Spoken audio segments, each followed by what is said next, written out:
There is an infinite amount of sensory experience available right here in this room. We consistently make unconscious choices about what we sample. If we didn't, we'd all be idiot savants, who can't forget things, they can't not know things. When you ask them about anything, they have to give you a complete dump of all the information they have ever had on that particular topic. Most therapy is founded on the presupposition that if you know how things came about, the roots where it all originated, that will give you a basis from which to change it. I believe that that's an accurate and limiting assumption. Yes, that is one way to go about changing, but it is only one out of an infinite number of ways to understand behavior. When people achieve handedness is in no way significant, as far as I can tell, in the process of doing therapy and communication, unless what you really want to do is to teach children to be differently handed. The only thing I've ever used handedness in is stuttering. That's the only time I've ever used it face-to-face, experientially with a kid to assist him in getting more choices. I simply noticed that if he were given a task in which it was specified he'd do it with this hand as opposed to that hand, and it didn't matter which hand, and he didn't have to talk simultaneously, he could do the task and then describe it. If he had to talk at the same time, or if the task involved both hands, so that there was hemispheric switching, he had difficulty. Children do have accessing cues at a very young age, and that is relevant information to notice. There is something now that they are imposing upon children called learning disabilities. Many of these learning disabilities are really functions of the educational system. For example, I was given a bunch of children who fell into the classification of crossed hemispheres, and they told me that this was something that existed in the world. They wanted me to find out if there was any difference between these children and the rest of them, given accessing cues and so on. What I discovered is that they were all children who were trying to spell auditorily. When I said, "How do you spell the word cat asterisk?" they went inside and their eyes moved down and to their left. I asked the children what they were doing and they said, sounding the word out, because they were taught to spell phonetically. You can't even spell phonetics phonetically. Who here is a good speller? Somebody who used to win spelling bees. How do you spell the word phenomena? Woman. I read it. She sees it, she reads it, whichever word you use to describe it. Now, as you visualized the word phenomena, you somehow knew that was correct.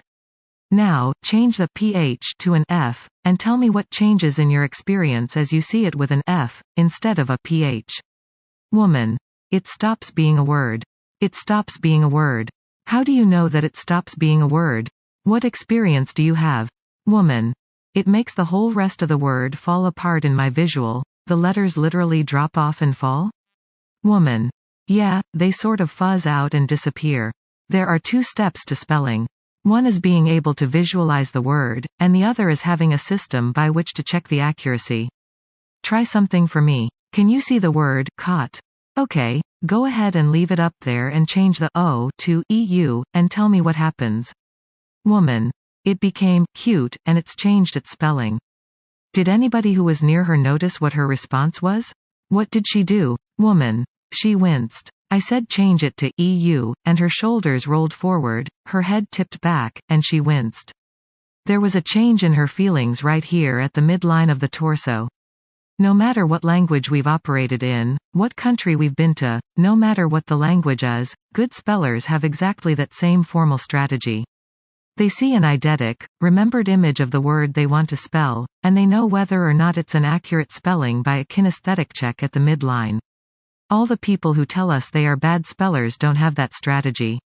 Some bad spellers make eidetic images, but then they check them auditorily. Others make constructed visual images and spell creatively. Knowing this, a question we could then ask is, well, how is it that some children learn to spell visually with a kinesthetic check, and other children learn to spell in other ways? But to me that's not nearly as interesting a question as, how do you take the child who is a bad speller and teach him to use the same strategy that a good speller uses? When you do that, you will never need to teach children to spell. They will learn automatically if you teach them an appropriate process, instead of content. Man. How about adults? Can you teach adults? No, it's hopeless. Laughter. Sure you can. Let me de-dress that question in a slightly different way. How many here now see clearly that they are visually oriented people? How many people see that? How many people here feel that they are really kinesthetically oriented people in their process? Who tell themselves that they are auditory? Actually, all of you are doing all of the things we're talking about, at the time. The only question is, which portion of the complex internal process do you bring into awareness? All channels are processing information all the time, but only part of that will be in consciousness. At seminars like this, people always go out at lunchtime and try to figure out what they are, as if they are only one thing, thereby stabilizing everything pathologically. People try to figure out what they are, instead of using that information to realize that they have other choices. People will come up to me and say, "I'm really confused about this representational stuff because I really see myself as being a very feeling person." That's a profound utterance, if you think about it. I've heard that maybe 150 times. How many people have heard something like that already this morning? Rather than thinking of yourself as being visually oriented, kinesthetically oriented, or auditorily oriented, take what you do best as a statement about which system you already have well developed and refined. Realize that you might put some time and energy into developing the other systems with the same refinement and the same fluidity and creativity that you already have in your most developed system. Labels are traps, and one way that you can stabilize a piece of behavior in an unuseful way is to label it. Instead, you can take the fact that you notice most of your behavior falls into category X, to let yourself begin to develop your skills in Y and Z. Now, I'd like to caution you about another thing.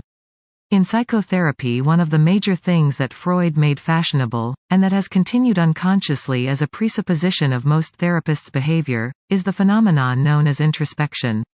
Introspection is when you learn something about behavior, you apply it to yourself. I would like to caution you not to do this with most of the material we are presenting you, because you will simply go into a loop. For example, how many people here who can visualize easily know what they would look like if they weren't visualizing? If you do that, you get a spinning sensation. How many of you during the exercise were paying attention to the feeling of your own eyes moving up and down? That's an example of introspection, and it is not useful to do it to yourself in this context. These tools are mostly for introspection, sensory experience. They are things to detect in other people. If you use it on yourself, all you will do is confuse yourself. Man. How well does this pattern of accessing cues hold up in other cultures? There is only one group that we know of that is characteristically organized differently: the Basques in the Pyrenees of northern Spain.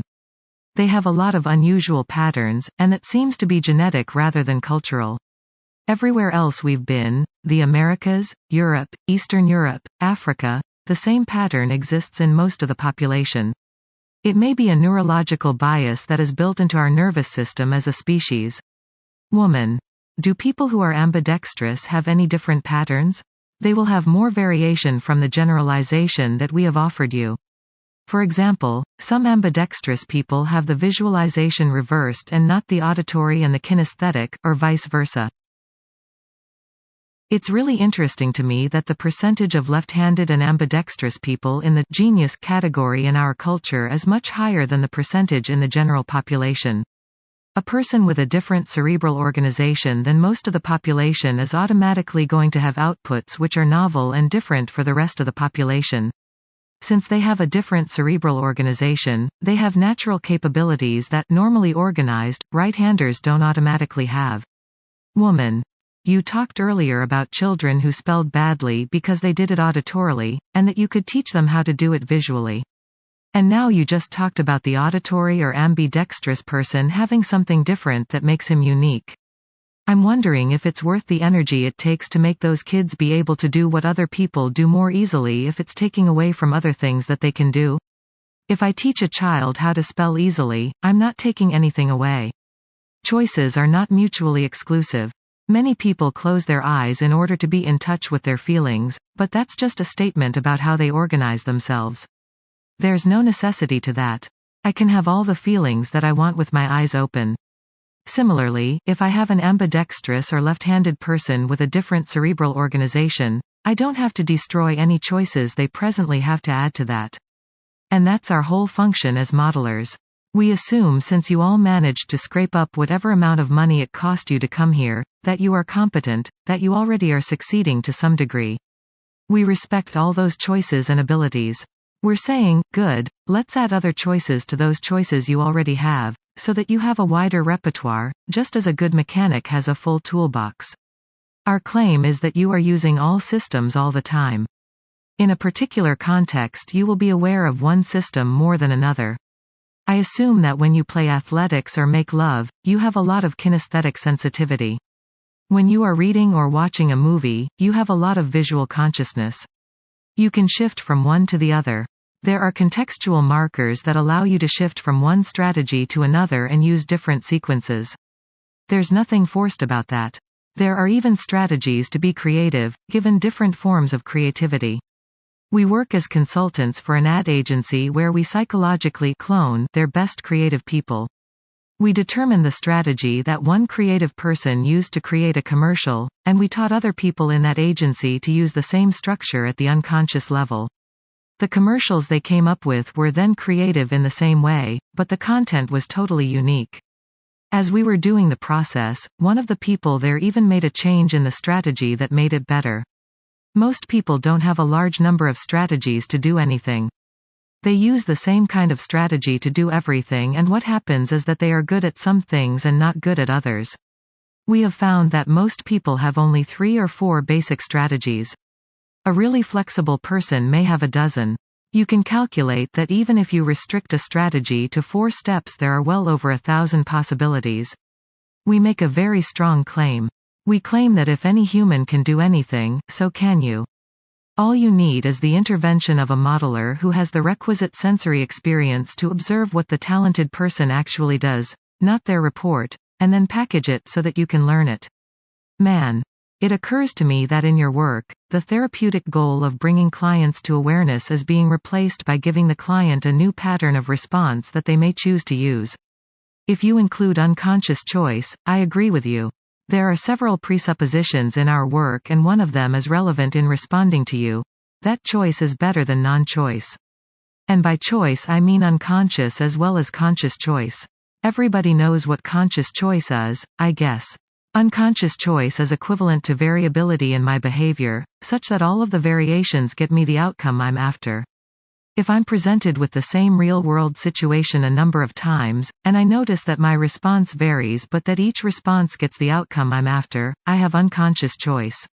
However, if each time you go into a similar context you find yourself responding in the same way and you dislike the response, you probably do not have choice. The important question to me is what structure, and there are lots of different ones, produces the state in which you don't have choice. And then what steps can you take to alter that structure? We're going to give you lots of different ways to go about that. Re-offering you classes of information which are universal for us as a species, but which are unconscious for other people. You need those as tools in your repertoire, because it's the unconscious processes and parts of the person you've got to work with effectively in order to bring about change in an efficient way. The conscious parts of the person have already done the best they can. They are sort of useful to have around to pay the bill, but what you need to work with are the other parts of the person. Don't get caught by the words conscious and unconscious, they are not real. They are just a way of describing events that is useful in the context called therapeutic change. Conscious is defined as whatever you are aware of at a moment in time. Unconscious is everything else. You can make finer distinctions, of course. There are certain kinds of unconscious data which are immediately available. I say, "How's your left ear?" Until you heard that sentence, you probably had no consciousness of your left ear. When you hear me say that, you can shift your consciousness to the kinesthetics of your left ear. That is easily accessible from unconscious to conscious. If I say, "What color shoes did your kindergarten teacher wear on the first day that you went to school?" that's also represented somewhere. However, getting at it take a lot more time and energy. So there are degrees of accessibility of unconscious material. Typically a person arrives in your office and says, "Help. I want to make a change here. I'm in pain. I'm in difficulty. I want to be different than I am presently." You can assume that they have already tried to change with all the resources they can get to consciously, and they have failed utterly. Therefore, one of the prerequisites of your being effective is to have patterns of communication which make good rapport with their unconscious resources to assist them in making those changes. To restrict yourself to the conscious resources of the person who comes to you will guarantee a long, tedious, and probably very ineffective process. By the way, here in this seminar there is no way that you will be able to consciously keep up with the rapid pace of verbalization that will be going on. That is a systematic and deliberate attempt on our part to overload your conscious resources. We understand that learning and change take place at the unconscious level, so that's the part of you we want to talk to anyway.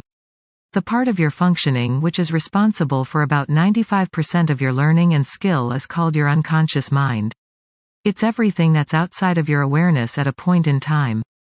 I want to appeal directly to that part of you to make a complete and useful record of anything that happens here, especially the things we don't comment on explicitly, which it believes would be useful for you to understand further and perhaps employ as a skill in your work as a professional communicator, leaving you free at the conscious level to relax and enjoy your experience here.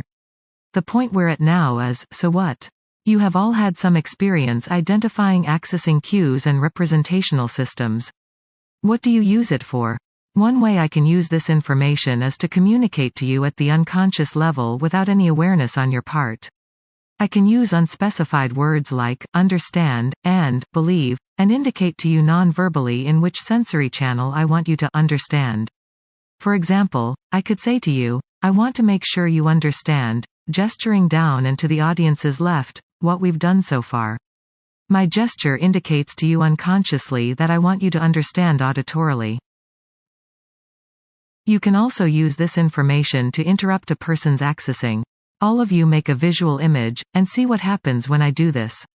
He waves both arms over his head in a wide arc. My gesture knocks all your pictures out of the air, right? Thousands of times in your life you said something or asked a question of someone and they said, let's see, and they went inside to create a visual image. When they go inside like that, they can't simultaneously pay attention to input from outside. Now let's say that you and I are on opposite sides about some issue at a conference or a corporate meeting. I begin to talk, and I'm forceful in presenting my material and my system in the hope that you will understand it. After I've offered you a certain amount of information, at some point you will begin to access your internal understanding of what's going on. You'll look up and begin to visualize, or look down and begin to talk to yourself or pay attention to how you feel. Whichever internal state you go into, it's important that I pause and give you time to process that information. If my tempo is too rapid and if I continue to talk at that point, I'll just confuse and irritate you. What often happens is that when I notice you look away, I think that you aren't paying attention, or that you are avoiding me. My typical response in stress during a conference is to increase the tempo and the volume of my speech because I'm going to make you pay attention and drive that point home. You are going to respond as if you are being attacked, because I'm not allowing you an adequate amount of time to know what I'm talking about. You end up quite confused, and you'll never understand the content. If I am facilitating a meeting, I can notice whenever a listener goes inside to access, and I can interrupt or distract the speaker at those times. That gives the listener adequate processing time so that he can make sense of what is going on, and decide whether he agrees or disagrees. Here's another example. If you can determine what a person's lead and representational systems are, you can package information in a way that is irresistible for him. Can you see yourself making this new change, and as you see yourself in this process, do you have those feelings of accomplishment and success and say to yourself this is going to be good? If your typical sequence happens to be constructed images, followed by feelings, followed by auditory comment, that will be irresistible for you. I once taught a mathematics course at the University of California to people who were not sophisticated mathematically. I ended up teaching it as a second language. The class was a group of linguistic students who had a good understanding of how language systems work, but did not have an understanding of mathematical systems. However, there is a level of analysis in which they are exactly the same. So rather than teach them how to talk about it and think about it as a mathematician would, I simply utilized what was already available in their world model, the notion of translation, and taught them that these symbols were nothing more than words. And just as there are certain sequences of words which are well-formed sentences, in mathematics there are certain sequences of symbols which are well-formed. I made my entire approach fit their model of the world rather than demanding that they have the flexibility to come to mine. That's one way to go about it. When you do that, you certainly do them a favor in the sense that you package material so it's quite easy for them to learn it. You also do them a disservice in the sense that you are supporting rigid patterns of learning in them. It's important for you to understand the outcomes of the various choices you make in presenting material. If you want to do them a really profound favor, it would contribute more to their evolution for you to go to their model and then teach them to overlap into another model so that they can have more flexibility in their learning. If you have that kind of sensitivity and capability, you are a very unusual teacher. If you can offer them that experience, then they can have two learning strategies. They can now go to some other teacher who doesn't have that sensitivity of communication, and because they are flexible enough they will be able to adapt to that teaching style. A lot of school children have problems learning simply because of a mismatch between the primary representational system of the teacher and that of the child. If neither one of them has the flexibility to adjust, no learning occurs. Knowing what you now know about representational systems, you can understand how it is possible for a child to be educationally handicapped 1 year, and to do fine the next year with a different teacher, or how it is possible for a child to do really well in SP. Elling and mathematics, and do badly in literature and history. You can also translate between representational systems with couples. Let's say that the husband is very kinesthetic. He comes home after working hard all day and he wants to be comfortable. He sits down in the living room, kicks his boots off here, throws a cigarette down there, gets a beer from the icebox, grabs the paper, and sprawls all over his chair, and so on. Then the wife, who's very visual, walks in. She's worked hard all day cleaning house so it will look good, as a way of showing respect for him. She sees his stuff scattered all over the living room and gets upset. So the complaint from him is, "She doesn't leave me enough space to be comfortable, man. It's my home. I want to be comfortable." What she says to him at this point is, "You're so sloppy. You leave stuff lying all over and it looks cluttered, and when it looks cluttered like that I know that you don't respect me." One of the things Virginia Satir does is to find the kinesthetic counterpart of her visual complaint, and vice versa. So you can look at the husband and say, "You don't understand what she said, do you? You really have no idea what she experiences. Have you ever had the experience that she went to bed first, and she's been sitting there watching TV in bed, eating crackers? And you come in and get into bed and feel all those cracker crumbs all over your skin. Did you know that's what she experiences when she walks in and sees your stuff lying all over the front room? So there's no fault, no blame. You don't say, 'You're bad,' or 'You're stupid,' or anything like that. You say, 'Here's a counterpart that you can understand in your system.' He says, 'Well, when we're in public, and I want to express affection, she's always standing back, always pushing me away.' And she says, 'He's always making scenes in public. He's pawing me all the time.' That is his way, of course, of simply being affectionate, but she needs to see what is going on. He complains that she moves away and he falls flat on his face. He reaches out toward her and nothing happens.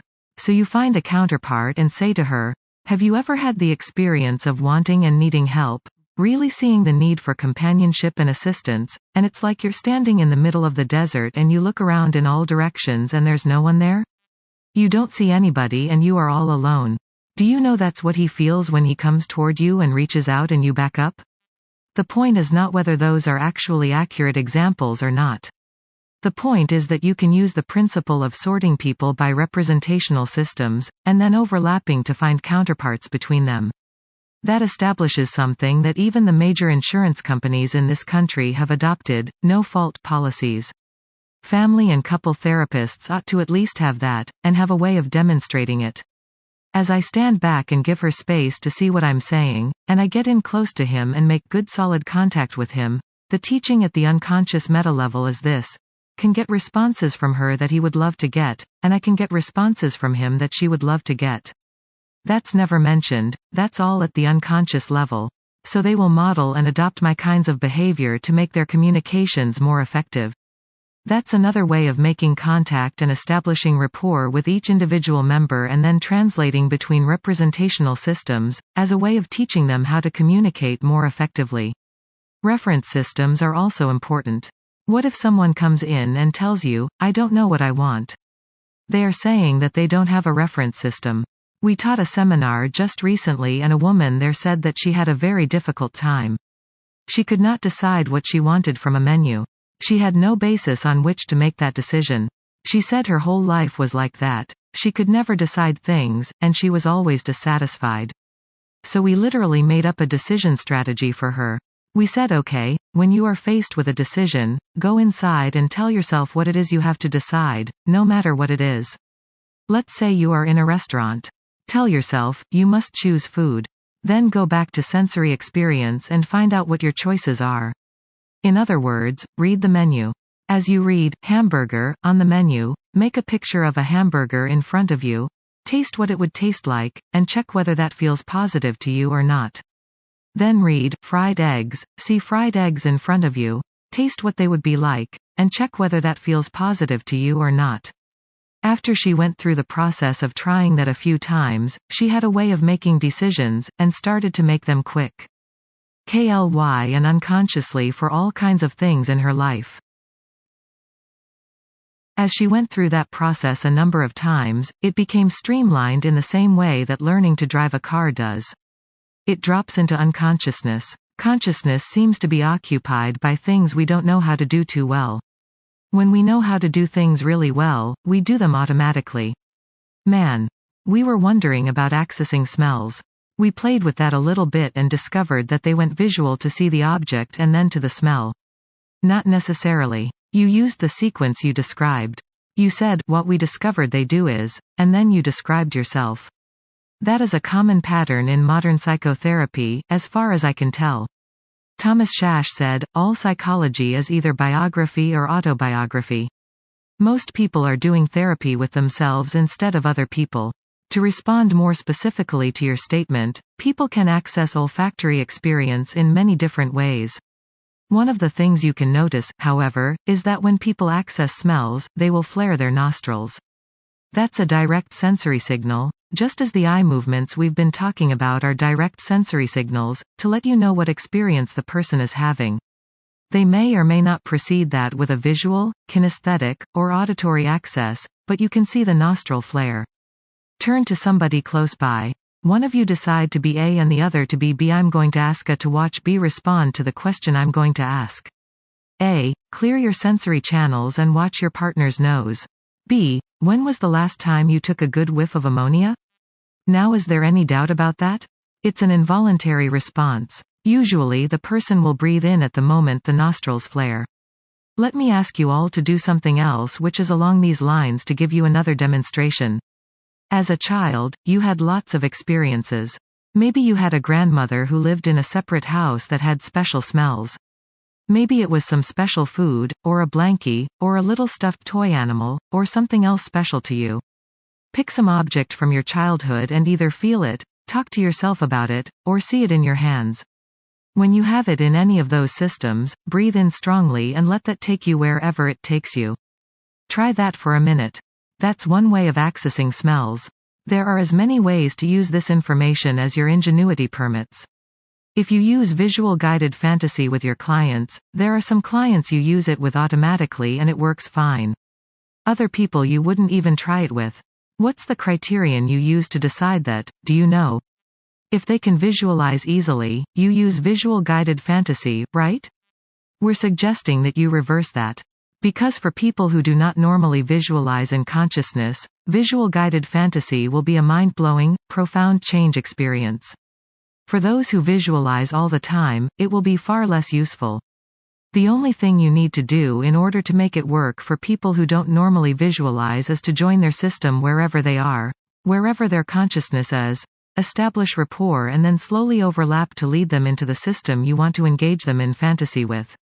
It will be extremely powerful, much more powerful than with someone who already visualizes. If you have any fragment of any experience, you can have it all. Let me ask you to do the following. Roll your shoulders forward and close your eyes and feel as though something or someone is pushing down on your shoulders. And then take those feelings, intensify them, and let them come up into a picture. Who or what do you find there? As you get the picture, I want you to notice some dimension of the picture that is connected with some sound that would be occurring if that were actually happening. And now hear the sound. That's the principle of overlap. You can always go to the state of consciousness a person indicates by their predicates, and from there you can overlap into any other dimension of experience and train a person to do any of these things. Richard. I know. I did it myself. 4 years ago I couldn't see an image, in fact I didn't know that people did. I thought people were kidding when they did visual guided fantasies. I had no idea that they were actually seeing images. And when I figured out what was going on, I realized that there were these differences between people. Then I began trying to make images. Of course, the way I first tried to make images was by talking to myself and having feelings, which is the way people who have trouble making images usually go about it. They say to themselves, gee, I should look at this even harder, and then feel frustrated. Of course, the more I talked to myself and the more I had feelings, the less I could see images. I had to learn to do it by overlap, by taking a feeling or a sound and then adding the visual dimension. You can use overlap to train a client to be able to do all systems, which I think is a benefit for any human to be able to do. You yourself can notice which of the representational systems you use with refinement and sophistication, and which you have difficulty with. Then you can use overlap as a way of training yourself to be as sophisticated in any system as you are in your most advanced. Let's say you have good kinesthetics but you can't visualize. You can feel yourself reach out with your hand and feel the bark of some tree. You explore tactually until you have a really good kinesthetic hallucination. You can visualize your hand, and then you look past your hand inside your mind's eye and see what the tree looks like, based on the feelings, as you feel the roughness, the texture, the temperature of the bark. If you visualize easily and you want to develop auditory, you can see the visual image of a cart whirling around a comber and then hear the squeal of the tires. Man. Would a congenitally blind therapist be at a disadvantage? Visual accessing cues are only one way to get this information. There are other things going on equally as interesting, that would give you the same information and other information as well. For instance, voice tone is higher for visual access and lower for kinesthetic. Tempo speeds up for visual and slows down for kinesthetic. Breathing is higher in the chest for visual and lower in the belly for kinesthetic. There are lots and lots of cues. What we are doing is giving one little piece at a time. Your consciousness is limited to 7, plus or minus 2, chunks of information. What we are doing is saying, look, you normally pay attention to other dimensions of experience. Here's another class of experience we'd like you to attend to, and notice how you can use it in a very powerful way. I can get the same information by voice tone, or tempo changes, or by watching a person's breathing, or the change in skin color on the back of their hand. Someone who is blind can get the same classes of information in other ways. Eye movement is the easiest way that we've discovered that people can learn to get access to this class of information called representational system. After they have that, we can easily teach them other dimensions. You might think that a blind therapist would be at a disadvantage. However, blindness is a matter of degree in all of us. The non-sighted person who has no chance of seeing has an advantage over most other communicators. He knows he is blind, and has to develop his other senses to compensate. For example, a few weeks ago in a seminar there was a man who was totally blind. A year ago, I had taught him how to be able to detect representational systems through other means. Not only was he able to do it, but he was able to do it every bit as well as every sighted person in that room. Most of the people I meet are handicapped in terms of their sensory ability. There is a tremendous amount of experience that goes right by them because they are operating out of something which to me is much more intense than just preconceived notions. They are operating out of their own internal world, and trying to find out what matches it. That's a good formula for being disappointed, by the way. One of the best ways to have lots of disappointment in your life is to construct an image of how you would like things to be, and then try to make everything that way. You will feel disappointed as long as the world doesn't match your picture. That is one of the best ways I know of to keep yourself in a constant state of disappointment, because you are never going to get the world to match your picture. There is another vast source of process information in observing the motor programs that are accessed when a person thinks about an activity. For example, Anne, would you sit in a normal position with your legs uncrossed? Thank you. Now let me ask you a preparatory question. Do you drive a car? Yes. Is there a single one you drive typically?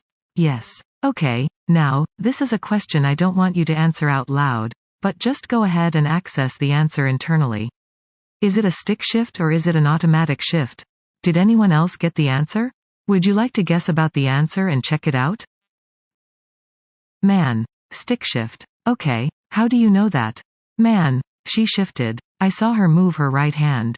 Can you tell by the shift whether it was a manual or automatic? Man. It's manual. Now, is that true, Anne? No. No, it's an automatic. Now, did anybody else have that answer? Woman. Yeah, because I figured she was little and she wouldn't want to drive a stick shift. Okay, did anybody use sensory experience to get the answer? Well, let me answer the question directly. If you had been watching Anne's feet, you would have gotten the answer to that question. One of the differences in the motor program between an automatic and a stick shift is whether you have a clutch to work. If you had been watching, you could have seen muscle tension in her right leg and not in her left, which would have given you the answer. If you ask a person a question that involves a motor program, you can observe the parts of their body they will have to use in order to access the information. Information doesn't come out of a vacuum in human beings. In order for a human being to get information to answer a question, they have got to access some representation of it. And although they may only bring one of those systems into consciousness, they are going to access all systems unconsciously to gather the information. Anne. We have both kinds of car and I drive both. You said, which one do you drive usually? If you had asked me, do you have a different car? And then asked me about that specific car, would my motor programs have been different? If I was thinking of driving the other car, would my legs have moved differently? Yes. You use your left foot only if there is a clutch.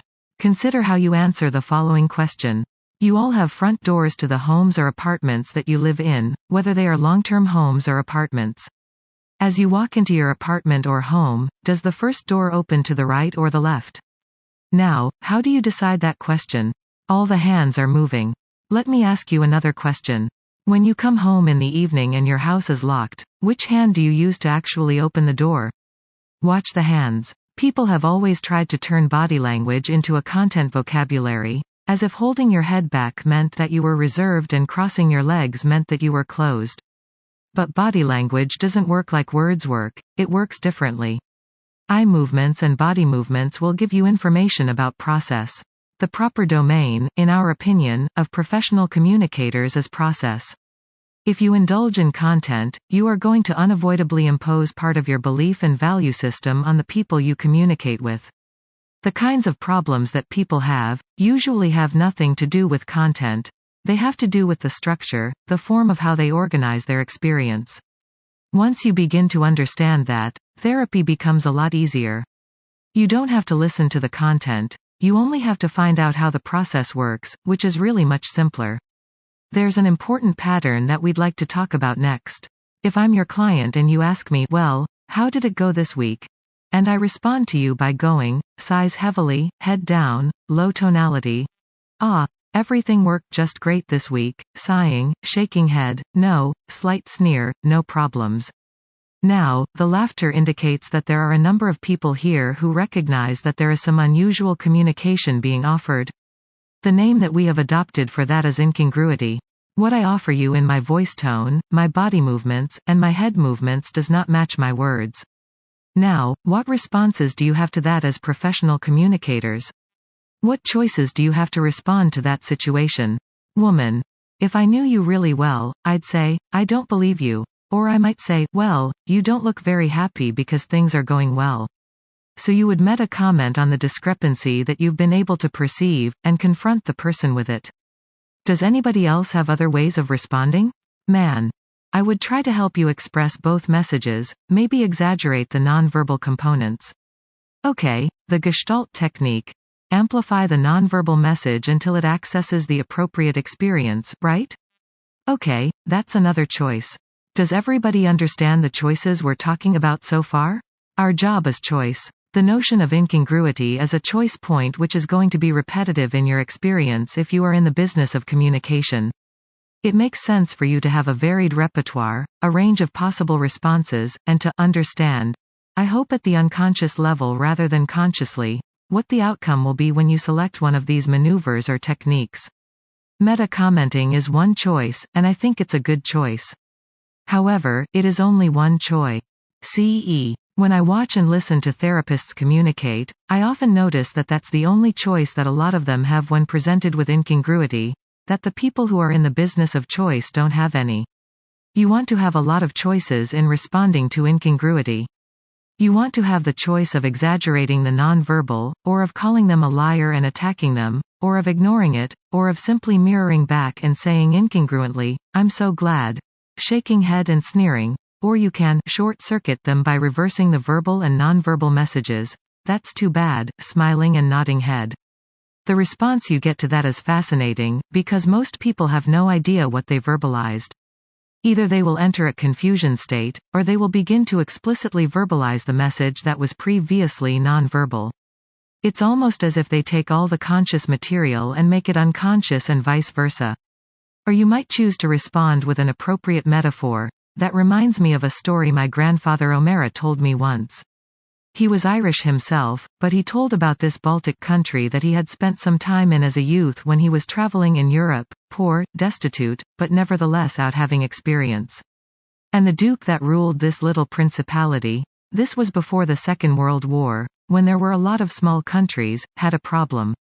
The Minister of the Interior did not have good communication with the Minister of the Exterior. And so some of the things that the Minister of the Exterior could see needed to be attended to in order for a judicious trade arrangement to be made with other entities, other neighboring, surrounding people, came into conflict somehow with some of the needs that the Minister of the Interior felt. Now how do people learn to be incongruent? Think of a young child who comes home and hands a piece of homework to his parents. The parents look at the homework and the father says, scowling face and shaking head, no, with harsh tonality, "Oh, I'm so glad you brought that home, son." What does the kid do? Does he lean forward and meta-comment? "Gee, Dad, I hear you say you're glad, but I notice." Not if you're a kid. One thing that children do is to become hyperactive. One hemisphere is registering the visual input and the tonal input, and the other hemisphere is registering the words and their digital meaning, and they don't fit. They don't fit maximally where the two hemispheres overlap maximally in kinesthetic representation. If you ever watch a hyperactive kid, the trigger for hyperactivity will be incongruity, and it will begin here at the midline of the torso, and then diffuse out to all kinds of other behavior. Let me ask you to do something now. I want you to raise your right hand. Did anybody notice any incongruity? Man. You raised your left hand. I raised my left hand. So did many people out there. Some of you raised your left hand. Some of you raised your right hand. Some of you didn't notice which hand I lifted. The point is that when you were all children, you had to find a way of coping with incongruity. Typically what people do is to distort their experience so that it is congruent. Is there anyone in here that actually heard me say, raise your left hand? Many of you raised your left hand. Some of you raised your left hand and probably thought you raised your right hand. If you didn't notice the incongruity, you somehow deleted the relationship between your own kinesthetic experience and my words, in order to make your experience coherent. If there are mixed messages arriving, one way to resolve the difficulty is to literally shut one of the dimensions, the verbal input, the tonal input, the body movements, the touch, or the visual input out of consciousness. And you can predict that the hyperactive child who shuts the right hemisphere out of consciousness, it's still operating, of course, it's just out of awareness, will later be persecuted by visual images. Dead babies floating out of hot dogs in the air above the psychiatrist's desk. The ones who cut off the kinesthetics will feel insects crawling all over them, and that will really bug them.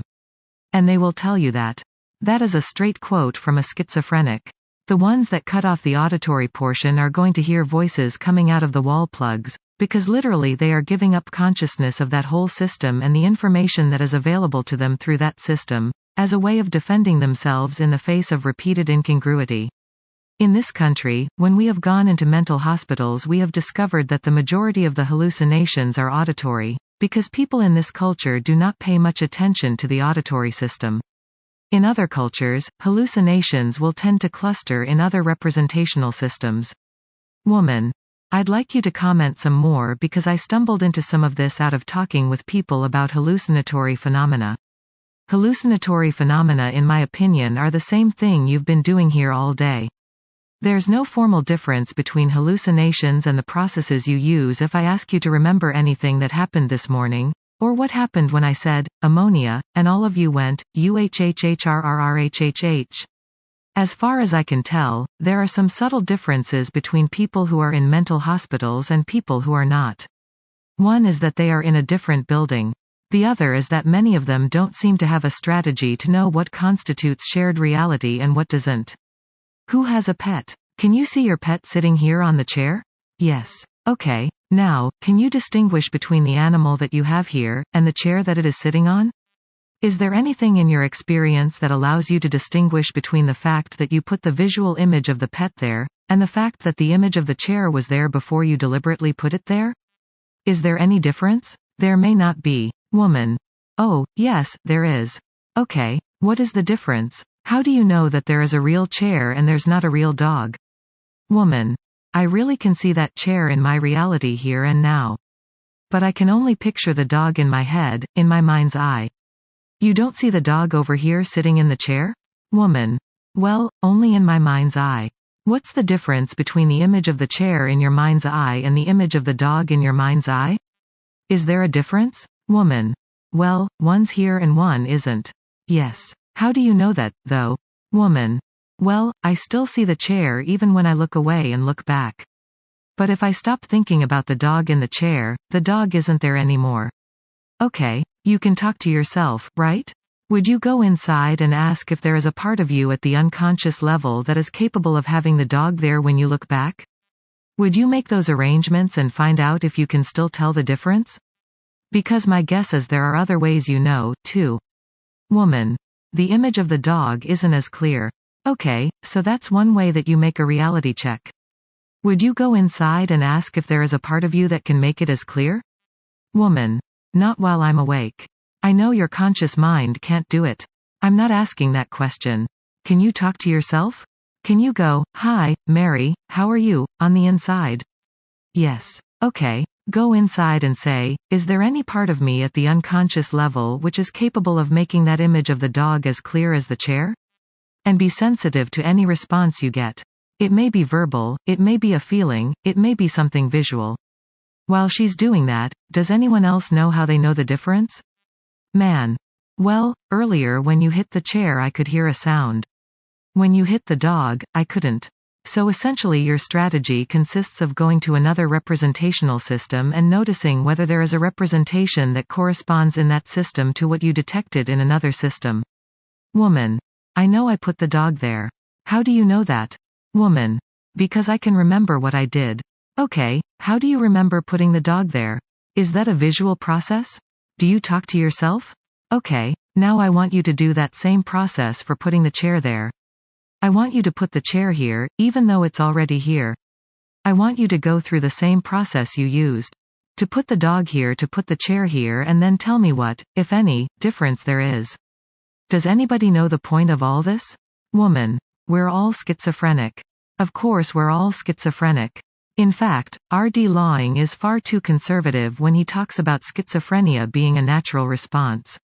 Evolutionarily, the next step, which we're all engaged in, is multiple personality. You're all multiple personalities. There are only two differences between you and an officially diagnosed multiple personality. 1. The fact that you don't have to have amnesia for how you are behaving in one context. You can remember it in another context. 2. You can choose how to respond contextually. Whenever you don't have a choice about how you respond in context, you are a robot. So you have two choices. You can be a multiple personality or a robot. Choose well. The point that we're trying to make asterisk is that the difference between somebody who doesn't know their hallucination is a hallucination and yourselves is only that you have developed some strategy by which you know what is shared reality and what is not. And if you are going to have hallucinations, you probably have them about ideas instead of about things. If one of you in the audience said, well, wait a minute, there really is a dog there, anybody can see that, then probably one of the other people in this room would take you away. Now, when Sally used the word pensive earlier, she was hallucinating with exactly the same formal process that a schizophrenic does. For example, there was a mental patient who looked at us and said, "Did you just see me drink a cup of blood?" He was doing exactly the same thing. He was taking input from the outside, combining it in an interesting way with a response he was making internally, and then assuming it all came from the outside. There are only two distinctions between anybody in this room and an institutionalized schizophrenic. 1. Whether you have a good reality strategy and you can make that distinction, and 2. Whether the content of your hallucination is socially acceptable or not. Because you all hallucinate. You all hallucinate that somebody's in a good mood or a bad mood, for example. Sometimes it really is an accurate representation of what you are getting from the outside, but sometimes it's a response to your own internal state. And if it's not there, sometimes you can induce it. Is something wrong? What's bothering you? Now I don't want you to worry about anything that happened today while you were gone. Drinking blood in this culture is not acceptable. I've lived in cultures where that's fine. The Maasai, in Eastern Africa, sit around and drink cups of blood all the time. No problem. It would be weird in their culture for somebody to say, I can see that you are feeling very bad about what I just said. They would begin to wonder about you. But in this culture it's reversed. When we trained residents in mental hospitals, we used to go up early and spend time in the wards because the patients there had problems we never had the opportunity to encounter before. We would give them the task of determining for themselves which parts of their experience were validated by other people, and which were not. For instance, with the cup of blood guy, we immediately joined his reality. Yeah, warm this one up for me, will you? We joined his reality so much that he came to trust us. And then we gave him the task of discovering which parts of his reality other people in the ward could validate for him. We didn't say this was really here and that wasn't, but simply asked him to determine which parts of his reality other people could share. And then he learned, as most of us have as children, to talk about those parts of reality which are either socially acceptable hallucinations, or that other people are willing to see and hear and feel, too. That's all he needed to get out of the hospital. He's doing fine. He still drinks cups of blood, but he does it by himself. Most psychotics just don't have a way of making distinctions between what's shared reality and what's not. Man. Many psychiatrists do not have that, when working with those people. Many do not have it, period, as far as I can tell. The only difference is that they have other psychiatrists that share that reality, so they at least have a shared reality. I've made lots of jokes about the way humanistic psychologists treat each other when they get together. They have many social rituals that did not exist when I worked at an electronics corporation. The corporation people didn't come in the morning and hold each other's hands and look meaningfully into each other's eyes for 5.5 minutes. Now, when somebody at the corporation sees somebody do that, they go, "URRRRHHH." Weird. And the people in humanistic psychology circles think the corporation people are cold and insensitive and inhuman. To me, they are both psychotic realities, and I'm not sure which one is crazier. And if you think about shared realities, the corporation people are in the majority where you really have a choice as when you can go from one reality to the other, and you can have a perspective on what's going on. One of the craziest things is when a humanistic psychologist goes to teach a seminar at a corporation and doesn't alter his behavior. That inability to adjust to a different shared reality is a demonstration of psychosis as far as I'm concerned. Therapists feel letters. I don't think that's any more peculiar than drinking cups of blood. Everywhere I go, people tell me they feel okay, that's pretty weird. Or you ask people, how do you feel? And they say, not bad. Think about that for a moment. That's a very profound statement. I feel not bad. That's not a feeling. Neither is okay. One of the most powerful tools that I think is useful for you to have as professional communicators is to make the distinction between perception and hallucination. If you can clearly distinguish what portion of your ongoing experience you are creating internally and putting out there, as opposed to what you are actually receiving through your sensory apparatus, you will not hallucinate when it's not useful. Actually, there is nothing that you need to hallucinate about. There is no outcome in therapy for which hallucinations are necessary. You can stay strictly with sensory experience and be very powerful, effective, efficient, and creative. You need only 3 things to be an absolutely exquisite communicator. We have found that there are 3 major patterns in the behavior of every therapeutic wizard we've talked to, and executives and salespeople. The first one is to know what outcome you want. The second is that you need flexibility in your behavior. You need to be able to generate lots and lots of different behaviors to find out what responses you get. The third is you need to have enough sensory experience to notice when you get the responses that you want. If you have those three abilities, then you can just alter your behavior until you get the responses that you want. That's what we're doing here. We know what outcomes we want, and we put ourselves into what we call uptime, in which we're completely in sensory experience and have no consciousness at all. We aren't aware of our internal feelings, pictures, voices, or anything else internal. We are in sensory experience in relationship to you and noticing how you respond to us.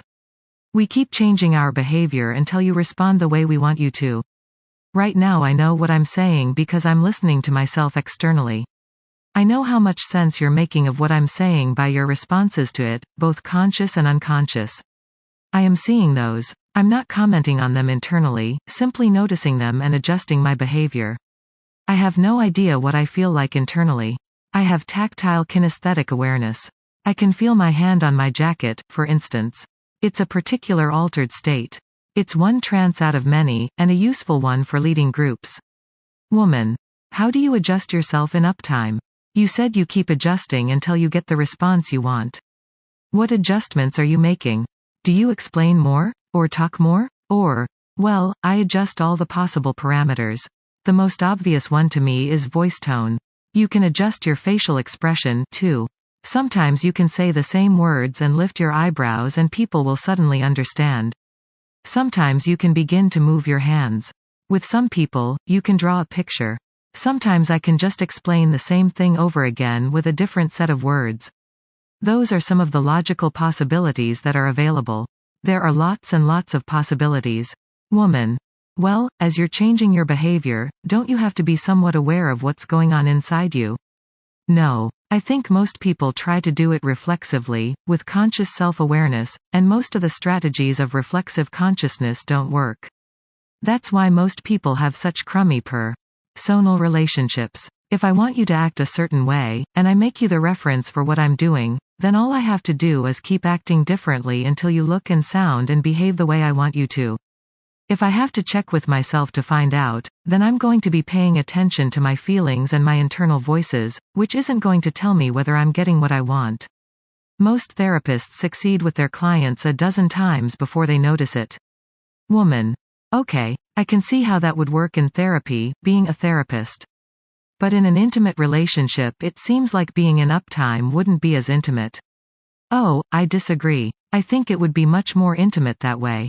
I don't think intimacy is built on talking to yourself and making pictures internally. I think intimacy is built on eliciting responses. If I'm in uptime when I'm interacting with somebody, then I'm going to be able to elicit responses from them which are pleasurable, and intimate, and anything else I want. Woman. If I'm talking to someone about something that I'm feeling and thinking is important to me, then I wouldn't be in uptime, would I? If that is your definition of intimacy, then we have different definitions of intimacy. Woman. I'm saying that it's part of being intimate. That's one way of being intimate. Okay, I disagree with that. Woman. How can you do that if you're in uptime? You can't do that when you're in uptime. You can talk about things that you have thought and felt at other times, but then you wouldn't be in uptime. I agree that uptime would be a poor strategy for talking about internal states, but I don't happen to consider that intimacy. For your description, uptime is not a good strategy. Uptime is the only one I know which is a generally effective strategy to interact with people in terms of getting responses. For what you're talking about, I would design a completely different strategy, because you're going to have to know what you're thinking and feeling in order to talk about it. But I don't think that will produce connectedness with another human being. Because if you do that you're not paying attention to them, you're only paying attention to yourself. I'm not saying that it's bad, I'm just saying that it's not going to make you feel more connected with someone else. You're not going to have more contact with the woman sitting next to you if you're inside making pictures and talking to yourself and having feelings, and then telling her about them. That's not going to put you in contact with her. All that's going to do is tell her conscious mind a lot about what's going on inside you when you're not paying attention to her. I have an attorney who has a great strategy for solving legal problems. He first has a visual construction in his head of what problem has to be solved.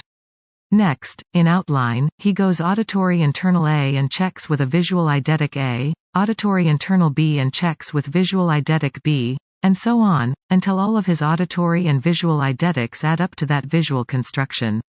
Then he knows that he's got that problem solved.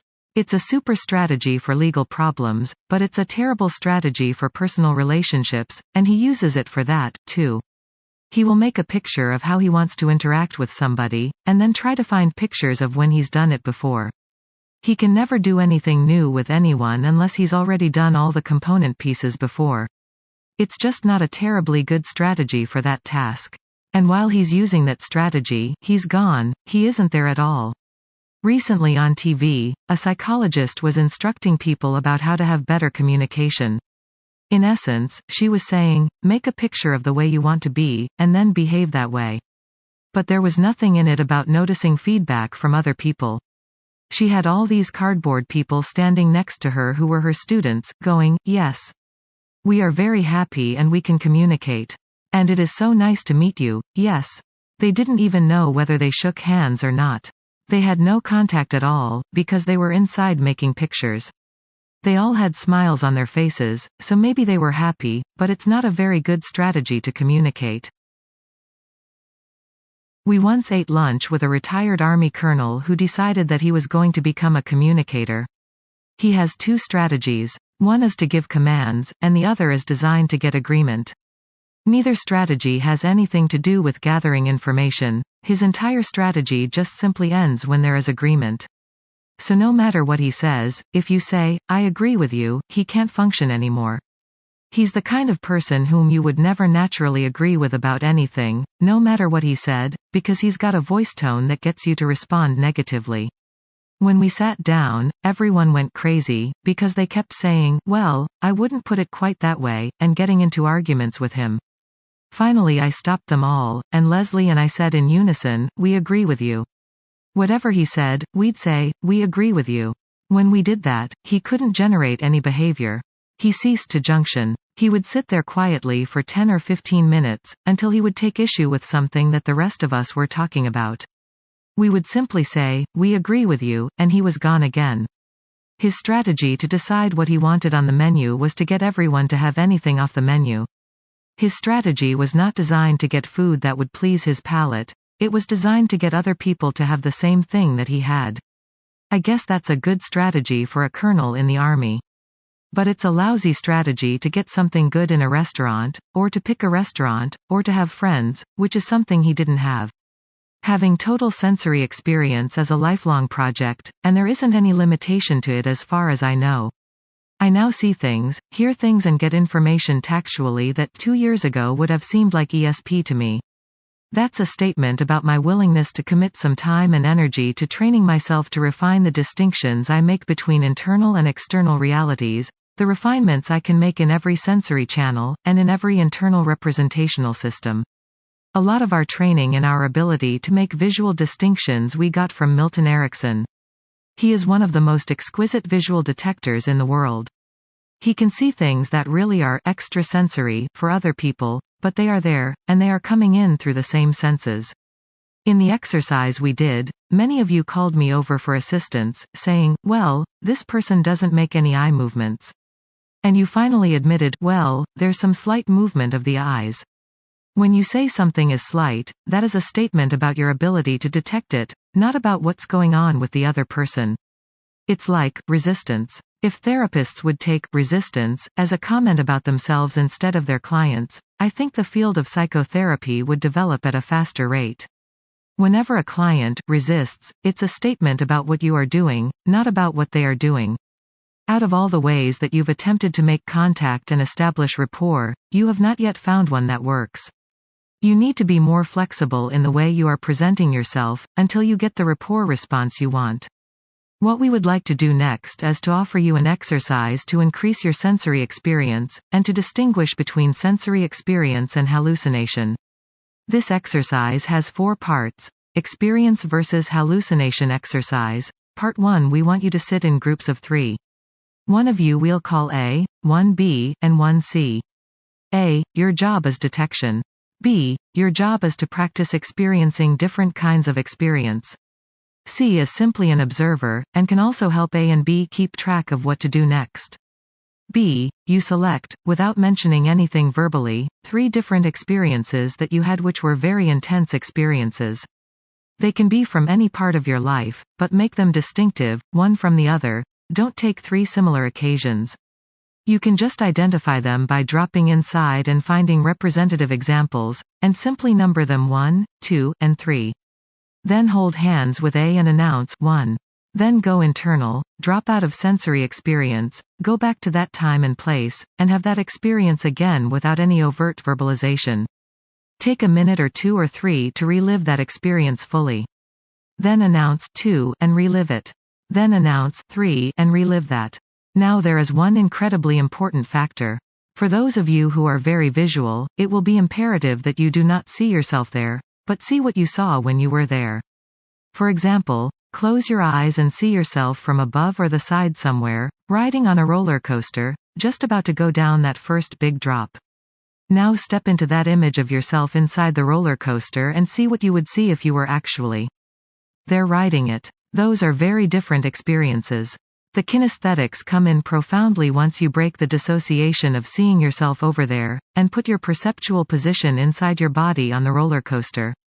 As you go back and find these 3 experiences and re-experience them, it is important that you do not do it dissociated. You may begin by seeing yourself, then get inside the picture. When you are inside the picture and you feel the experience in your body again as you did before, you begin to squeeze A's hand, thereby cueing them tactually that you are now having that experience. A, your job is simply to observe the changes in B, as S, he goes through the 3 experiences. I want you to watch skin color changes, size of lower lip, breathing, posture, muscle tonus, etc. There will be many profound changes in B that you can see visually as B goes through this experience.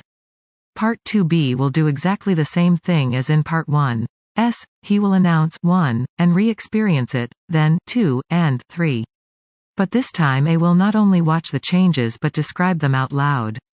C's job is to make sure that all the descriptions that A offers are sensory-based descriptions. The corners of your mouth are rising. Your skin color is deepening. Your breathing is high and shallow and increasing in rate. There's more tension in your right cheek than your left. Those are descriptions that allow C, who is watching as well as listening to your description, to verify, or not, what in fact you are claiming. If A says, "You're looking happy," "Now you're looking worried," those are not sensory-based descriptions. Happy and worried are judgments. C's job is to make sure that A's descriptions are sensory-based, and to challenge any utterance that is not sensory-based. Part 3 this time B goes into one of the 3 experiences without identifying it by number. You just pick one of the 3 and go into it. A sits there, again observing B, saying nothing until S, he finishes that experience. And then A, you tell B which experience it was, 1, 2, or 3. B continues to run through those 3 experiences in any order other than the original order, until A is capable of correctly naming which experience you are having. If A can't do it the first time through, simply start over again. Don't tell them which one was which, or that what they thought was number 1 was really number 3, just tell them to back up and start over again. It's a way of training your senses to be acute. Part 4 this time B goes into any one of the 3 experiences again and A hallucinates and guesses, as specifically as S, he can, what the content of that experience is. And believe me, you can get very specific and very accurate. In parts 1, 2, and 3 we ask you to stay in sensory experience. In part 4 we're asking you to hallucinate. This is to make a clean distinction between sensory-based experience and hallucination. Hallucination can be a very powerful, positive thing. Anybody who has ever done a workshop with Virginia Satir knows that she uses hallucination in very powerful and creative ways, for instance in her family sculpting. At some point after she has gathered information she'll pause and sort through all the visual images that she has, preparatory to sculpting or making a family stress ballet. She will change the images around until it feels right to her. That's see feel, the same strategy as spelling or jealousy.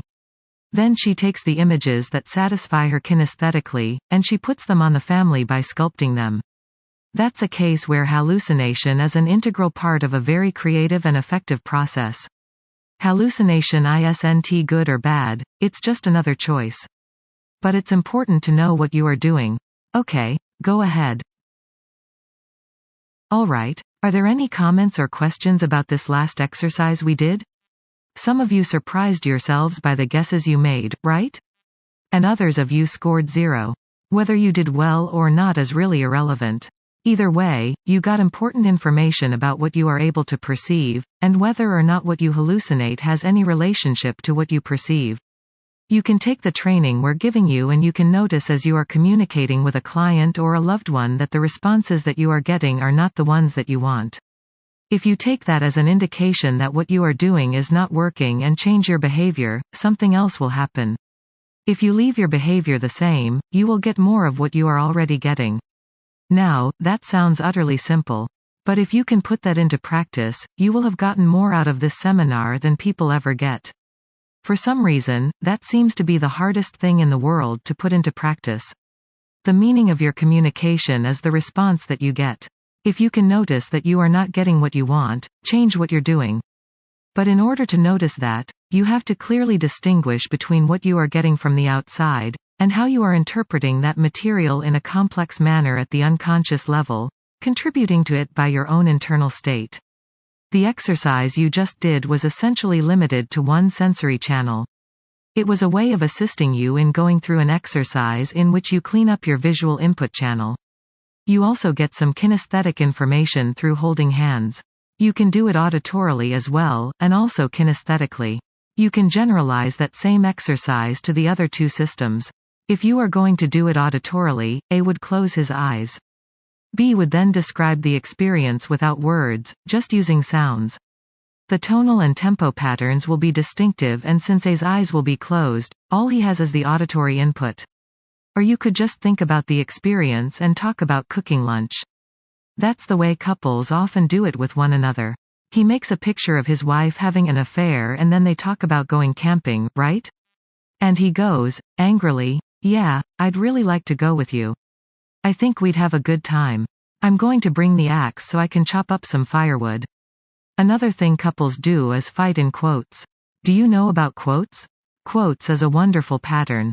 If any of you have clients who work at jobs and have resentment for their bosses or fellow employees, but who can't really express it because it's inappropriate, or they might get fired or something, teach them the pattern of quotes in language.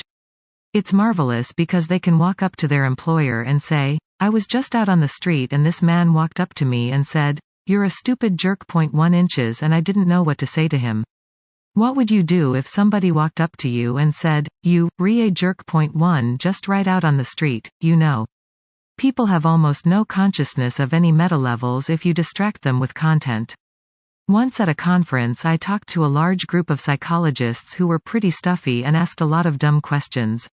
I told them about quotes as a pattern. Then I said, for example, I even told them what I was doing.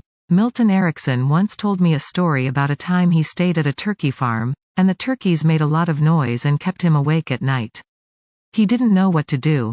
So finally one night he walked outside, and I faced all those psychologists out there, and he realized he was surrounded by turkeys, hundreds of turkeys everywhere.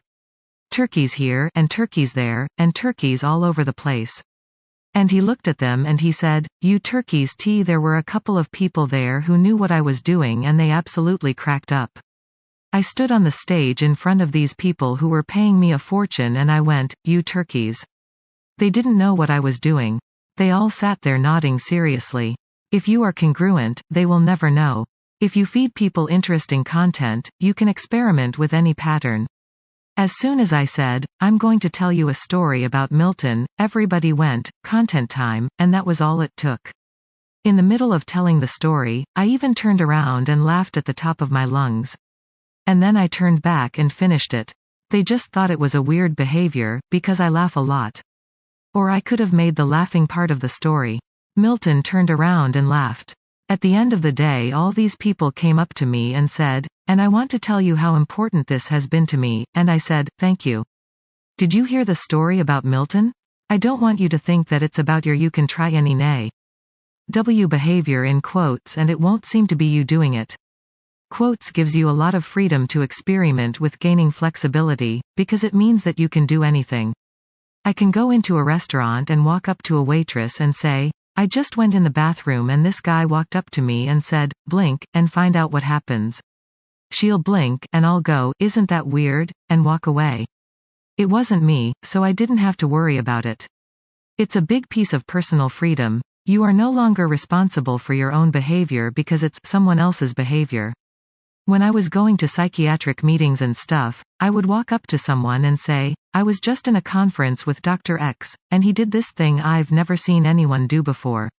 He walked up to this person, lifted up his hand like this, and said, look at that hand.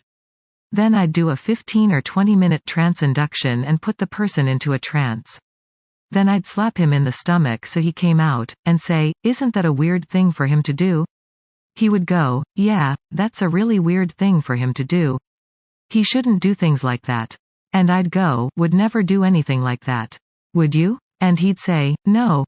Quotes also works great if you're doing therapy with a family that fights and argues and won't listen, because you can lean forward and you can say, I'm so glad you're such a responsive family, because with the last family that was here I had to look at each and every person and say, shut your mouth. That's what I had to tell them. It reminds me of a group we did in San Diego. There were about 150 people and we told them, the next thing that we'd like to tell you is how couples often fight in quotes. Well, if you were to tell me that, you know what I would say to you? Well, if you told me to do that, I'd just tell you to go to hell. Well, listen, if you ever said that to me I'd reach right over and. The trouble is they usually lose quotes, and actually get into a fight. Most of you have heard quotes in family therapy. You ask, how did it go? If they stumble on reporting an argument, they'll start in quotes and then they'll be into it again. All their nonverbal analogues will support it. Quotes is a dissociative pattern, and when the dissociation collapses, the quotes go. Grief is usually a similar pattern. What's going on in the grief-stricken person is this. They make a constructed visual image of being with the lost person. They are seeing themselves with the loved one who is now dead or gone, unavailable somehow. Their response, called grief or sense of loss, is a complex response to being dissociated from those memories. They see their loved one and themselves having a good time, and they feel empty because they are not there in the picture. If they were to step inside the very same picture that stimulates the grief response, they would recover the positive kinesthetic feelings of the good experiences they shared with that person they cared very much about. That would then serve as a resource for them going on and constructing something new for themselves in their lives, instead of a trigger for a grief response. Guilt's a little different. There are a couple of ways to feel guilty. One of the best ways to feel guilty is to make a picture of the response on someone's face when you did something that they didn't like. In this case you are making a visual eidetic picture. You can feel guilty about anything that way. However, if you step outside the picture, in other words reverse the procedure that we use with grief, what happens is that you will no longer feel guilty, because then you literally get a new perspective. It sounds too easy, doesn't it? It is too easy. 99 out of 100 depressed clients that I have seen have exactly the same pattern. They will be visualizing and or talking to themselves about some experience that is depressing to them. But all they will have in awareness are the kinesthetic feelings. And they will use words which are appropriate: weighed down, burdened, heavy, crushing. However, if you ask them any questions about their feelings, they will give you an elegant, nonverbal description of how they create their depression. How do you know you're depressed? Have you felt this way a long time? What started this syndrome? The exact questions are wholly irrelevant, they are just ways of accessing that process. Depressed people usually make a series of visual images, usually constructed and outside of awareness. Usually they have no idea that they are making any images. Some of you had that experience with your partners today. You told them that they were accessing in a system, and they went, "Oh, I don't know about that," and they didn't, because that wasn't in their awareness. Depressed people are running profoundly effective hypnotic inductions by seeing images and talking about them outside of awareness and responding in consciousness with only the feelings. They are going to be bewildered about where their feelings come from, since where they come from is totally outside of their awareness. Many people who have weight problems are doing the same thing. They will have a hypnotic voice that goes, "Don't eat that cake in the refrigerator." Don't think about all the candy in the living room. Don't feel hungry. Most people have no idea that commands like that are actually commands to do the behavior. In order to understand the sentence, don't think of blue, you have to access the meaning of the words and think of blue. If a child is in a dangerous situation and you say, don't fall down, in order for him to understand what you have said, he has to access some representation of falling down. That internal representation, especially if it is kinesthetic, will usually result in the behavior that the parent is trying to prevent. However, if you give positive instructions like, be careful, pay attention to your balance and move slowly, then the child will access representations that will help him cope with the situation. Man. Can you say more about guilt? Guilt is like everything else. It's just a word, and the question is, what experience does the word refer to? For years now, people have walked into psychiatric offices of all kinds and said, I have guilt. Therapists have heard the word, guilt, and said, yeah, I know what you mean. If that same person had walked in and said, I have some X, those therapists wouldn't have made the jump to thinking that they understood what the person meant. The point we are trying to make about guilt and depression and jealousy and all those other words is that the important thing is to find out how it works, find out what the process is. How does someone know when it's time to be guilty as opposed to when it's not time to be guilty? And we said that an example, and this is only one example, of how to feel guilty is to make eidetic images of people looking disappointed, and then feel bad about it. There are other ways you can feel guilty. You can make constructed images or you can talk yourself into feeling guilty. There are lots and lots of ways to go about it. It's important with each individual that you find out how they do it, if you want to change that process to something else. If the way they make themselves feel guilty is with eidetic images, you can have them change the eidetic image into a constructed image. If they do it with constructed images, you can have them change it into an eidetic one. If they talk to themselves, you can have them sing to themselves. If you have the sensory refinements to be able to discover the specific steps in the process that the person goes through to create any response which they don't find useful and which they want to change, it gives you multiple points of intervention. The intervention can be as simple as substituting one system for another, because that will break up the pattern. One woman had a phobia of heights.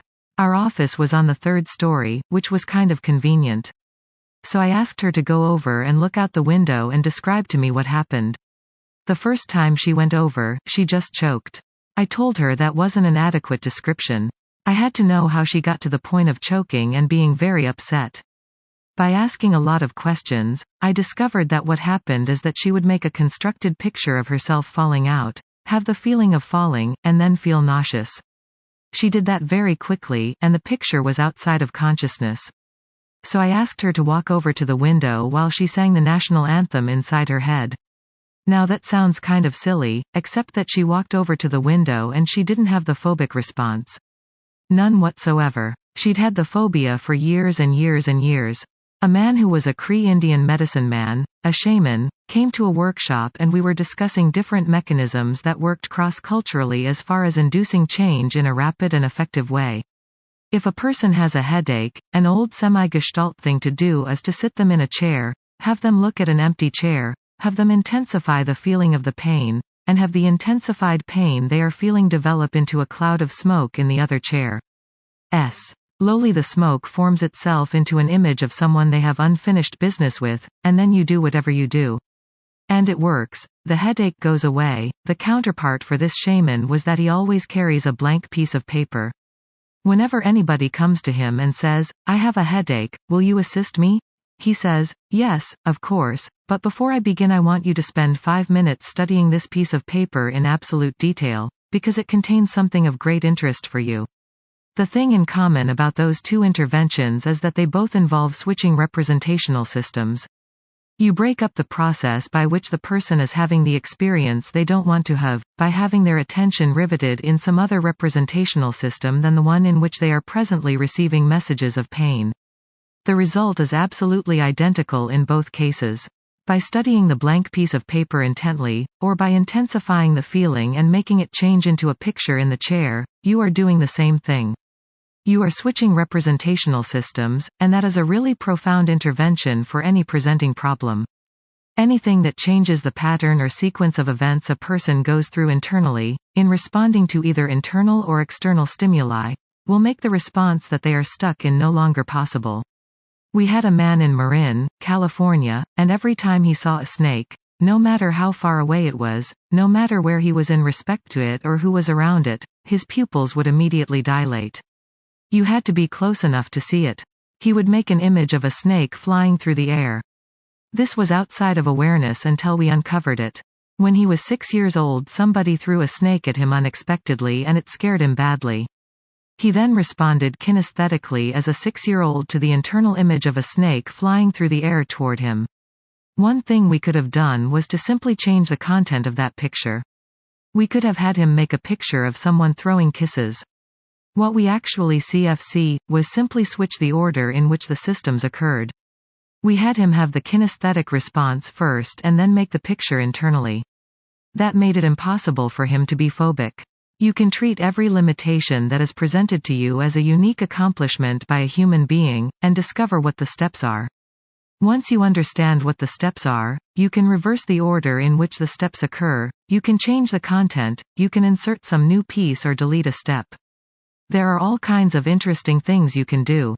If you believe that the important aspect of change is understanding the roots of the problem and the deep hidden inner meaning, and that you really have to deal with the content as an issue, then probably it will take you years to change people. If you change the form, you change the outcome at least as well as if you work with content.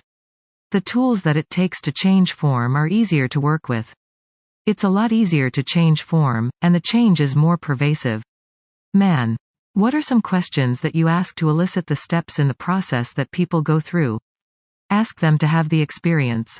Ask them about the last time they had the experience, or what would happen if they were to have it right here, or if they remember the last time it happened.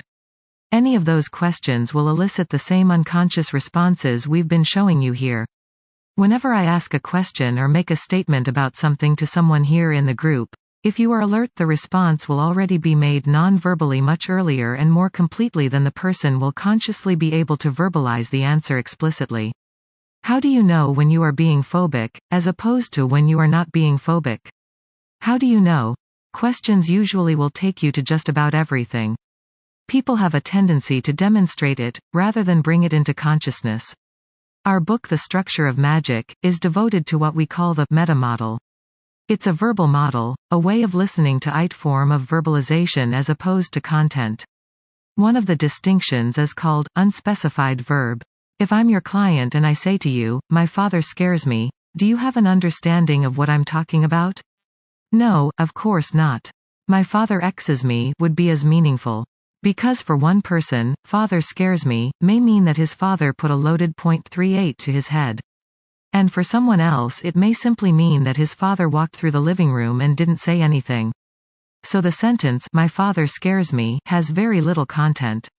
It simply describes that there is some process, at this point unspecified. The pattern, of course, is to be able to listen to language and know when a person has adequately specified some experience with a verbal description. One of the things we teach with the meta-model is that when you get a sentence like, "My father scares me," to ask for a specification of the process that the person is referring to called scare. How specifically does your father scare you? How specifically do you know you are depressed, or guilty, or phobic? No is another word like scare. It doesn't specify the process. So if I say to you, "Well, I think that I have a problem," that doesn't tell you anything about the process. If you say, "How do you think it?" initially people will go, "What? But after they get over the initial shock of being asked such a peculiar question, they will begin to demonstrate the process to you, at first non-verbally. They'll go, "Well, I just think it." Eyes and head moving up and to his left. Or they'll go, "I don't know. I just, it's just a thought I have." Eyes and head moving down and to his left. The combination of the unspecified verbs that the person is using and the quite elegant non-verbal specification by eye movements and body shifts will give you the answer to the question, whether they ever become conscious of it or not. If you keep asking questions, usually people will become conscious of their process and explain it to you. Usually people do it with disdain, because they assume that everybody thinks the same way they do, with the same kind of processes. One well-known therapist told us seriously one day, every intelligent, adult human being always thinks in pictures. Now, that's a statement about him. That's the way he organizes a great deal of his conscious activity. It has very little to do with about half the population we have encountered in this country. Quite often at seminars like this, people ask questions in the following way. They go, "What do you do with someone who's depressed?" pointing at himself. The word someone isn't specified, verbally. We say it's a word with no referential index. It doesn't refer to something specific in the world of experience. However, the nonverbal communication was very specific in that case, and people do the same thing with other nonverbal processes. If you are able to identify things like accessing cues and other nonverbal cues, you can be pretty clear about how something works. People will come in and say, "Well, I have a problem," and their nonverbal behavior has already given you the sequence that produces it. So a "how specifically" question or a "how do you know" question will usually give you a complete nonverbal specification of the process that the person goes through. Magic has a very complete specification of how to ask appropriate questions using the meta model. One of our students taught the meta model to a hospital nursing staff. So if a patient said, "I'm sure I'm going to get worse," or, "I can't get up yet," the nurse would ask, "How do you know that?" The nurse would then follow that up with other meta-model questions, to help the patient realize the limitations of his world model. The result was that the average hospital stay was reduced from 14 days to 12.2 days. The whole idea of the meta-model is to give you systematic control over language. When we first took the time to teach it to our students, the result was the following. First, there was a period where they went around and meta-modeled each other for a week. Then they began to hear what they said on the outside. They would sometimes stop in mid-sentence because they would begin to hear themselves. That's something else the meta-model does. It teaches you how to listen not only to other people but to yourself. The next thing that happened is that they turned inside and began to meta-model their own internal dialogue. That changed their internal language from being something that terrorized them to being something that was useful. The meta-model is really simplistic, but it's still the foundation of everything we do. Without it, and without systematic control over it, you will do everything that we teach you sloppily. The difference between the people who do the things that we teach well and those that don't, are people who have control over the meta-model. It is literally the foundation of everything we do. You can be bright and witty and sharp and make the most complex metaphor in the world, but if you can't gather information well, both internally and externally, you won't know what to do. The meta-model questions are the ones that really give you the appropriate information immediately. It's a great tool for that, both on the outside and the inside. It will turn your internal dialogue into something useful. When you use language with people, they assume that all the stuff they are accessing on the inside is the same as what you said. There's so much going on inside that they have no consciousness of the external form of your communication. You can utter sentences of syntax which have no meaning and people will respond to you as if what you said is completely meaningful. I'm surprised that anyone ever noticed that some schizophrenics speak word salad. I have gone into places and spoken word salad and people have responded to me as if I had uttered perfect English. And of course you can embed crazy commands in word salad. Once we were having a party at our house and we wanted to buy some champagne. We live in an area where there are no stores, so we went into a restaurant and said, "Look, we want to buy a couple of bottles of champagne to take home." And the guy said, "Oh, we can't do that. It's against the law." We said, "Well, we're having a party and we come here and eat a lot and isn't there anything you can do something?" He stopped for a moment, and he said, "Wait a second. I think I can do something." So he took the bottles and gave them to himself, and then he went outside behind the restaurant and gave them to us and we tipped him. Our behavior was totally bizarre, but he had to respond, because the only thing that was evident in his consciousness was this odd sequence. It's really important to understand that most people are very chaotically organized on the inside. Man. Does the intellectual level of the client make a difference, say retarded versus genius? No. I don't know of any. Unconscious minds operate amazingly the same no matter what the educational level or intelligence level is. IQ is also a function of the kinds of structures we've been talking about. Woman. When you ask the person to go through whatever the experience is that troubles them and you watch them, you become aware of what the process is that they go through? Yes, in a special sense of the word, awareness. There is nothing that I have done here at any point today that I am conscious of, in the normal sense of being reflexively conscious of what I am doing. The first time I know what I'm going to do or say is when I find myself doing it or hear myself saying it. This is an important point. I really believe that the face-to-face task of communicating with another human being, let alone a group of people, is far too complex to try to do consciously. You can't do it consciously. If you do, you break up the natural flow of communication. Are there any of you who play music? How many people in here can play an instrument? Okay. How many of you, when you play something well, play it consciously? Exactly. None of you. You are aware of the result, the sounds you are making, but not of the process of making them. And what happens when you become conscious of what you're doing in the middle of playing something? Boom. You mess it up.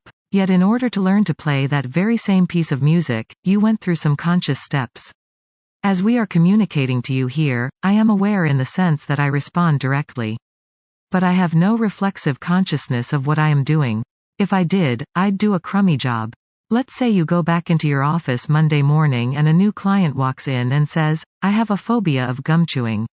A little voice goes off inside your head and says, "Ah, this is an unprecedented opportunity for me to try to do something new." And then you look up and ask the person, "Well, when was the last time that you had a very intense phobic response?" Then they begin to go through certain eye movements and stuff.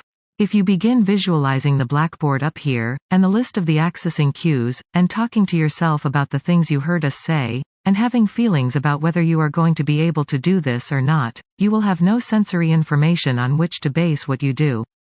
That's the sense in which reflexive consciousness in face-to-face communication is not going to be useful.